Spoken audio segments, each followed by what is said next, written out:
If you have been watching General Hospital long enough, you probably already feel it. That strange pressure building up before Thursday, March 5. I do. It is not even about explosions or gunshots this time. It is quieter, more suffocating. Plans being made in corners. Secrets overheard through half-closed doors. People thinking they are in control when really, they are standing on thin ice and pretending it is marble. Let me start with Marco and Lucas because, honestly, their situation feels like the kind of storyline that can either become brilliant or collapse into nonsense if the writers blink at the wrong moment. Marco and Lucas are apparently working on a new plan. Not a reckless plan, not something loud, a calculated one. They are aiming at finding treatment for Britt. And that right there already makes everything complicated.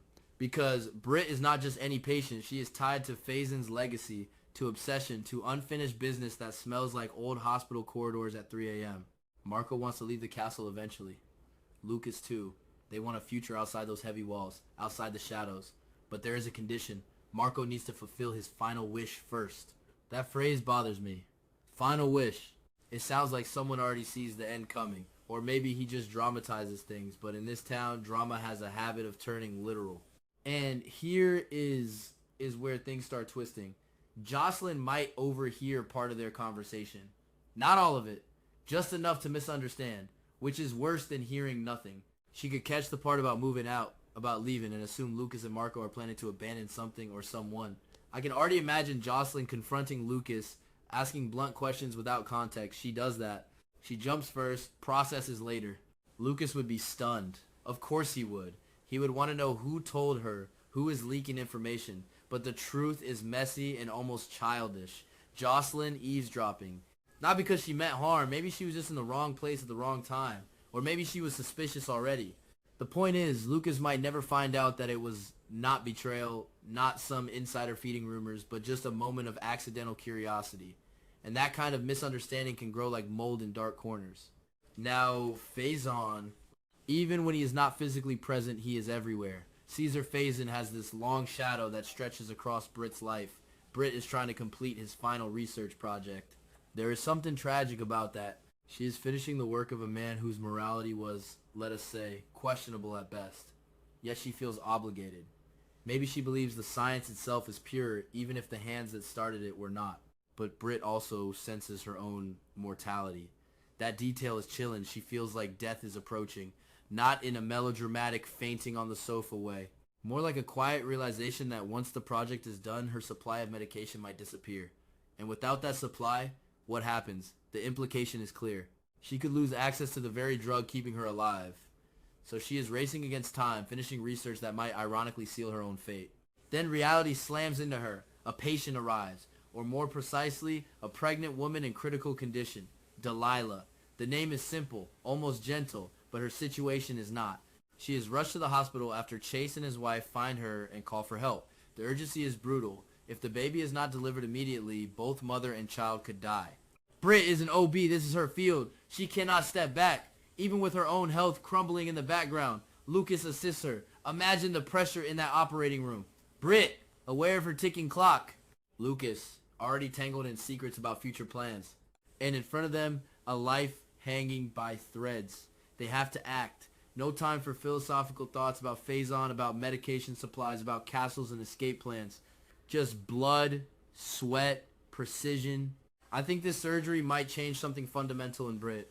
When you are fighting to save a newborn, when you physically pull a child into the world while the mother teeters between life and death, it does something to you.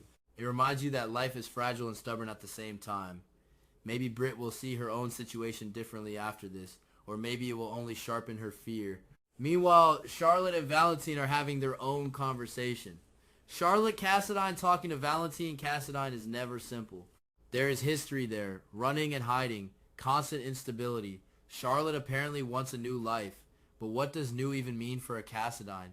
Is it truly new or just another variation of escape? Valentine does not want her to suffer again. He has seen what that lifestyle did to her before.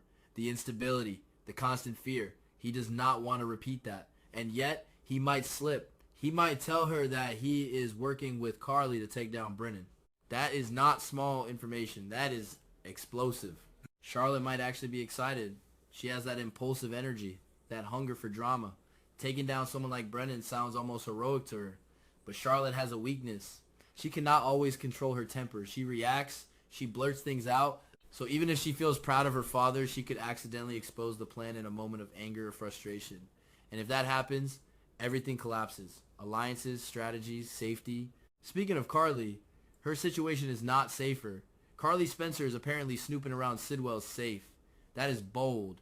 Reckless, maybe. Sidwell had invited her to the castle to organize a dinner party for his family. On the surface, polite, civilized. But Carly digging into his safe changes the tone completely. If Sidwell catches her, and he might, the reaction will not be mild. I can see the fury, the sense of betrayal. Even though he is hardly innocent in anything, he could lash out immediately. Violence is not off the table, especially in that isolated environment. And Ava might witness it too. Ava Jerome has never been neutral when it comes to Carly. If she sees Carly tampering with the safe, she might not hesitate to accuse her loudly, dramatically. She could even push Sidwell to retaliate right there, stir the pot. Ava has a talent for that. Now, let me circle back to Curtis and Jordan, because their storyline feels emotional in a different way. Curtis Ashford wants to move in with Jordan Ashford after transferring his house and some assets to Portia Robinson. That is a big step. It suggests commitment, stability, or at least an attempt at it. But Jordan might hesitate, and I think that hesitation matters. Maybe she is not just unsure about living together. Maybe she is carrying bigger news. There is a possibility she is pregnant with Curtis's child. If that is true and she reveals it, the entire emotional landscape shifts. Curtis would be shocked. Anyone would be. A new child changes everything. Plans, loyalties, priorities. Part of me wonders if Jordan is afraid of telling him because she does not know where they truly stand. Is moving in together an act of love, or is it an escape from something else? If she announces a pregnancy at the wrong moment, it could either bind them closer or create new fractures. All of these threads. Marco and Lucas planning a future. Britt racing against death. Charlotte risking secrets. Carly playing with fire. Curtis and Jordan hovering on the edge of life, altering news. They are not isolated. They are woven together in that messy Port Charles way. One overheard sentence leads to suspicion. One slip of the tongue leads to exposure. One safe opened at the wrong time leads to violence. And honestly, I kind of like that it is messy. It feels human. People misunderstand. They hide things for what they believe are good reasons. They act impulsively. They try to protect their children and end up putting them in more danger. If I had to guess, Thursday will not resolve anything cleanly. Marco's final wish will probably complicate Lucas's trust issues. Britt might save Delilah's baby but lose something internally. Charlotte might smile at the idea of taking down Brennan but accidentally ignite a fire she cannot control. Carly might walk out of that castle, shaken, maybe even physically hurt. Curtis might hear news that leaves him speechless, staring at Jordan like the ground shifted under his feet. Nothing in this town stays quiet for long, and the scariest part is not the obvious threats. It is the small moments, the overheard whisper, the unfinished sentence, the safe door clicking shut just as footsteps approach. That is where the real damage begins.